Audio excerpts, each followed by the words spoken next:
Honestly, if they believe that with a few tweets from Pedula, Gianluca Di Marzio, Romeo Agresti, they will get me full hyped and they will make me believe that Victor Osimhen could be really potentially the new striker of Juventus, and no, I don't believe in that hype. I'm absolutely far away from a Victor Osimhen Juve hype, so calma. Ciao Juventini of the world, my name is Giuseppe, welcome back on the channel. I think you got it. We'll speak about Victor Osimhen, the possibilities for him to wear black and white next season. What are the plus, what are the minus, why I would love to have him wearing the black and white shirt, why I think it's difficult, why I think it's maybe not the best choice to go for Victor. We'll speak about all of that, of course, after you putting a maximum of like. Don't forget to subscribe to the channel, super important, and also to comment. Let me know your opinion. I'm extremely curious to read what you think, yes or no, Victor Osimhen to Juve. But before that, of course, we need to go back to match day 36. That is not finished yet because there are still 2 games to be played, but yesterday we can say that Napoli losing 2 points against Genoa, well, it's not that bad, not because they will lose the Scudetto, that Inter is in the race again, but especially for match day 37, because in match day 37 you will have an Inter that will play against Lazio. Inter at -3 with 2 games to play against Lazio, with 2 games to play in the run against Napoli, could have been an Inter that would not have gone 100% thinking about the final of Champions League. Now, at -1, they are obliged to believe in it. They are extremely obliged to believe in it.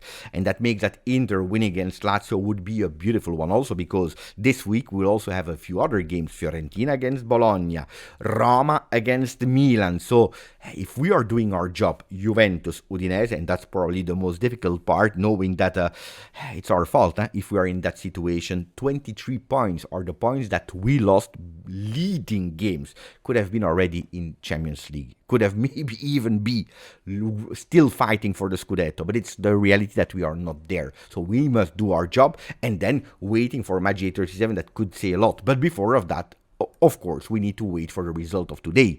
There are still 2 games to play, and the most important one is Atalanta-Roma. If the Nerazzurri, if the team of Gasperini, they are doing their job qualifying for Champions League after today's game, well, we can say that everything is again in our hands. Which at the moment, it's not. Okay, we'll give you all the details about Juve Udinese, about match day 37 in the upcoming videos this week. But first of all, before speaking about Victor Osimhen, let me take a moment to wish the best. A happy birthday to Vasilije Adžić. Happy birthday, my man. I'm super happy. I don't know if he will watch the video, if he will not watch the video. I'm not sure about that, but I can tell you that if he's watching, if you are watching Vasilije, happy birthday. I'm extremely happy, first of all, that we were faster than other teams to sign you. 1. Secondly, that you stayed the entire season with Juve, because I think that it's true. Probably you would have deserved to play more in the first team if you were not injured in the beginning of the season, if Thiago Motta gave you a bit more chances, etc., etc., etc. We all agree. But with that season, I think that you really understood immediately the world Juve, the first team world, being on the bench, watching the guys entering already in Champions League, in Coppa Italia, in Serie A. Also, the next-gen project, because let's not lie, if you would have gone on loan in January to play a bit more with first team, I don't know where or whatever, maybe it would not have been completed that first year of Bianconero. You were really important in next gen qualifying for the playoffs. Super important. I'm extremely happy about that, because you know the world of Juve perfectly, better than a lot of other people. It gave you a lot of experience. You were used to the way of training in Italy that are different than in Montenegro, so super happy. But especially to have a kid that is starting to be a man at Juve with extremely strong values, one that is never giving up. That fino alla fine is there. Fino alla fine is there. I never saw young persons like that with that maturity since the beginning, that will of putting really big objectives and trying to go for it. Beautiful to have a player like that in our team. I don't know the future of Vasilije. Let's see if he will go on loan, if he will stay with the first team, what will happen with Vasilije. But I'm super happy, super proud to know you, super proud that I had the opportunity to meet you in Avellino with that beautiful... it's there. With that beautiful shirt signed by you. Thank you. Really, really appreciate it. And you know what I appreciated even the most? It's, yes, it's true, it's not funny, to enter in a second half of a game 10 minutes after being obliged to be subbed out. A lot of person would have had a lot of difficulties to digest the choice, maybe going into controversy. You didn't. Your answer was extremely beautiful. Not a lot of people probably noticed it, but that answer on Instagram with a post, just you, applauding, with a beautiful shirt of Juve, with a fino alla fine, with two hearts, the white and the black. That's a sign of maturity. And only for that, only for these small details, I'm extremely happy that I believed in you since first day. Dai Vasilije, happy birthday. Let's speak about Victor Osimhen. First of all, we need to go back 3 years ago. Verona. We had Tudor that was the coach of that team. Microphones, he says, Victor Osimhen or Dusan Vlahovic. No doubt, Dusan Vlahovic is the best striker of Serie A. He's one of the best strikers of Europe. If I am obliged to choose, before it was trendy, this or that, him or him, well, he has chosen Dusan Vlahovic over Victor Osimhen. Now, after training him, is he still choosing Dusan Vlahovic over Victor Osimhen?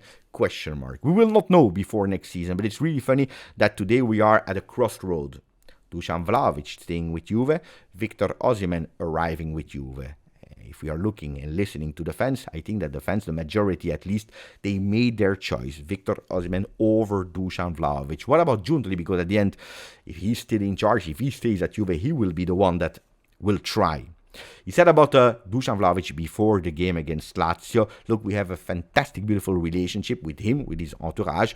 We are evaluating if we continue together or if we will choose other different roads. For the very first time, he's not 100% confirming Dusan Vlahovic. In the past, he always said, we'll find a solution, we will sit at the table, we'll discuss about it. For the very first time, he's opening to maybe we'll change roads. I think it's not a secret anymore. We all know that Dusan Vlahovic is on the market, that he refused some extensions of contract, that he doesn't want to reduce his salary, etc., etc., etc. But it's not only that. I told you recently, also in the last few weeks, etc., that it's not only anymore about money, but also the performances are absolutely not a satisfaction. 0 goals in all the games played under Igor Tudor, that was his biggest sponsor. A lot of people also blame partially Dusan Vlahovic for not having controlled that ball, kept that ball, or putting really, really far away in a way that Lazio couldn't go for it. Anyway, it's the end of the journey, Dusan Vlahovic with Juve. The only way for him to stay at Juve is that in the summer, no clubs is knocking at the door for Dusan, or the club that are knocking at the door that is saying, no, I don't want to go for it. And then we have one more year of Dusan at 12 million euro net per season. Now, Juventus will try everything to find a deal for Dusan, the best one, the convenient one, so that he says yes, and that we are saving that huge big salary of the Serbian number 9, and they want to go for Victor Osimhen. Victor Osimhen is the priority of Juve, is the number 1, is the dream of Cristiano Giuntoli. He's dreaming about him, he wants him, he can't stop thinking about him every single day, every single hour of the day. He's thinking about bringing Victor to Juve. Will it happen or not? You will tell me today, Beppe, it's impossible. What is the context? What is the situation? Explained by Alfredo Pedula, by Romeo Agresti, by Fabrizio Romano. So the big ones and the papers, the journalists, they are saying us. At the end of the season, the loan with Galatasaray will end and he will be obliged to go back in the south of Italy. Then he has a contract with 1 more year with Napoli. Napoli has an option there to extend 1 more year, but it's not that easy, because if they extend 1 more year to have a bit of power, to not sell him at the sales price, at discount price, they are obliged to increase his salary, a salary that today he's earning 10 million euro net per season, that would go to 15 million euro per season, and De Laurentiis has absolutely no intention to renew 1 more year and being obliged to pay 15 million euro net, which is 30 million euro gross for the club of Napoli. That's really a lot. There is a clause, 75 million euro, to let him go, but not in Italy. There are some offers, especially from Saudi Arabia, but at today, Victor Osimhen, after being 1 year at Galatasaray, wants to come back in a big major league. So Saudi Arabia is saying, no, at today. He doesn't want to go there. He believes that he can still give a lot. After 1 year of Galatasaray, he wants to come back in a big league to show that he still get it, that he's one of the best striker of the world, that is really appetitable on the market. So, what we have as an extra news is that Victor Osimhen, the entourage, the player, they already are in contact with Giuntoli. You know that they know each other because it was Giuntoli that brought him to Napoli in 2020. He's already in contact and he says, my priority is Juventus. I want to go to Juve. I want to wait for Juve. So no to all the other teams. I wait for Juve. Okay? De Laurentiis, Napoli. What do? Or they sell him abroad, they find a solution. I don't know, I'm just saying Manchester United. They find, Real Madrid, Barcelona, Newcastle. I don't know, a team that is ready to put 75 million euro for the close immediately, plus 10 million euro salary for the Nigerian player. And in that case, he's gone. He's happy. He has a lot of money, De Laurentiis. He's not reinforcing Juve, and everything is going well. Otherwise, if they don't find any club, and especially if the player is not saying yes to any of them, he will have to or keep him at last year there. And we know what happened last time. Victor Osimhen doesn't care. He said, you know what?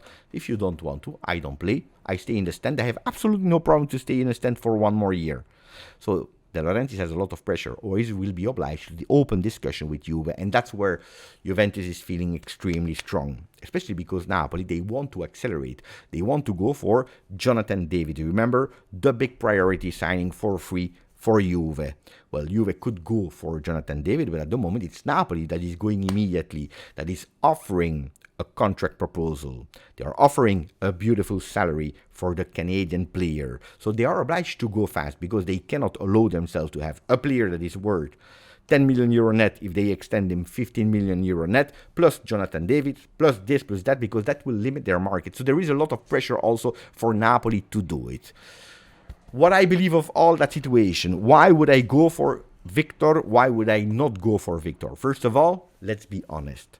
If you replace, regardless of everything, Dusan Vlahovic with Victor Osimhen, it's a big yes. I'm not even thinking twice about it. I believe that Victor Osimhen is the best one on the market, available on the market. Then tell me Gyökeres will not come to Juve. Sesko, I think personally that Victor Osimhen is really strong. I think better than Sesko, with more experience, already proven records. I think that, look at this season, he goes to Turkey, new league, 38 apps, 33 goals, 8 assists. Wherever he goes, the guy is scoring. He did it with Charleroi in Belgium. He did it with Napoli. He's doing it with Turkey. He's doing it with Nigeria. It's a player that has proven record of being a top striker. So I believe it's one of the best one available on the market. One. Secondly, he knows Juve really well, because when you are in Italy, when you are at Napoli, you know Juve. Serie A, he knows it really well because he played there 4 seasons, I believe, and he was one of the best ones in Serie A. So better than him, there are not a lot of players. He will not need a time of adaptation to Serie A to understand it.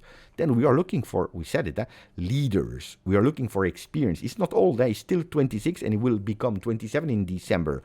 He's not young, it's not old, he's at full maturity. It's a player that, if you're looking for character, for leadership, Osimhen is bringing you that immediately. Sense of revenge, because he wants to come back. He wants to show to everyone, oh, I'm Osimhen. Yes, I was 1 year abroad, but I come back and I want to show that I am again the top scorer, the best one, the best striker of Serie A. And then, let's not lie about it, it's a statement of Juve. If you go for Højlund, or if you go for Victor Osimhen, guys, there is no story. You are putting a statement. We are there. We want to accelerate the comeback of Juve. What about the nose? Well, the nose is that you are still, not the nose here. The Dons, 80 million plus, because that's what you will discuss with De Laurentiis, is a lot.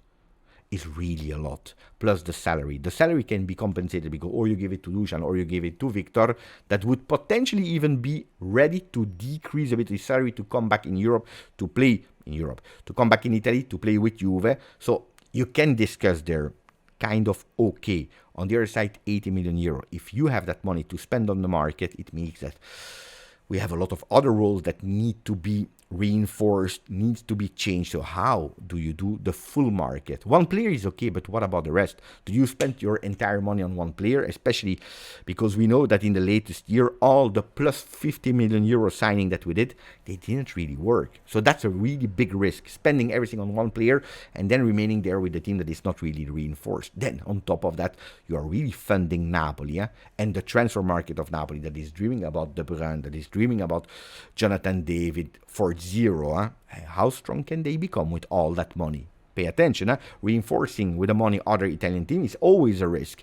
Dealing with Aurelio De Laurentiis is a pain. Is a pain indeed. We know it. Because you will start endless discussion. We need a player fast, guys. I don't want the telenovela a la Cope manners that we are obliged to wait until match day 3 of Serie A before seeing him. No. I believe that if you want Osimhen, you need to go fast. It's now, immediately, now. Bring him. If we have the open window, if you have the money to spend on, it's not my money, guys. Spend on him. But don't wait 2 months, 3 months, 4 months, because then, guys, I will not be able to speak for 3 entire months about Victor Osimhen, maybe possibly to Juve. No. And then don't forget about the AFCON from December to January. It's an entire month. Even more, if they go into the final, it's probably 6 weeks. 1 week before, 1 week after of holiday, you are missing your player for 6 weeks, and you never know how they come back. Change of climate, change of big euphoria that you won a trophy, you don't have the same motivations anymore, or big disappointment that it's difficult for you because you were eliminated really fast. You never know how players are coming back. Big minus points. And that about Victor Osimhen. Then I want to give you 2-3 things really fast. Nicolo Savona is being scouted by Manchester City. I don't want to go in detail because the video is already really long, but pay attention because a lot of time we are not good enough in evaluating our players. We are too fast in throwing away some players. We are not good enough in giving chances, in forgiving some young Italian players. We want Italian core, we want young players, and then when they are doing 1 or 2 mistakes, we are already throwing them away. Don't forget that Nicolo Savona is 22 since March, so not that long. He's coming from Next Gen. That's third division. Real first season in the first team in Serie A. Played 36 games. It's a player that already blocked Kvaratskhelia, Napoli, Leao, Milan, Doku, Manchester City, Orsolini when he was playing on the left last week against Bologna. It's a player that already scored 2 goals against Verona, against Udinese. It's a player that can play in a 3-man defense, that can play in a 4-man defense. It's a player that is observed by Manchester City. So think twice before saying he's trash, he's not good enough, we don't want him, because then Manchester City is observing Cambiaso, is observing Savona, is observing Di Gregorio. Manchester City, they are looking in our home because they spot the talents, the possibility that we have at home. That would be a big pity, so think about it. On the other side, we can say again that the Next Gen project is working, especially financially, because if Savona, like 1 year ago, nobody knew him, today is worth 20 million euro on the market. So, or you keep him and you have a player with 1 more year of experience, or you sell him and you cash in 20-25 million euro for the young kid. Pay attention, the Next Gen project, before throwing it away like we are throwing away sometimes our players. I would love that he stayed because I always believe in him. Yes, he did mistakes. I forgive him for a first year at Juve. Of course, he needs to grow and I'm sure he will continue to do it. Let me know what you think about that. Ragazzi, that being said, we end that first video of the day. I will come back later today. If you didn't yet, please put a maximum of like. Don't forget to subscribe. Grazie, forza. Juve.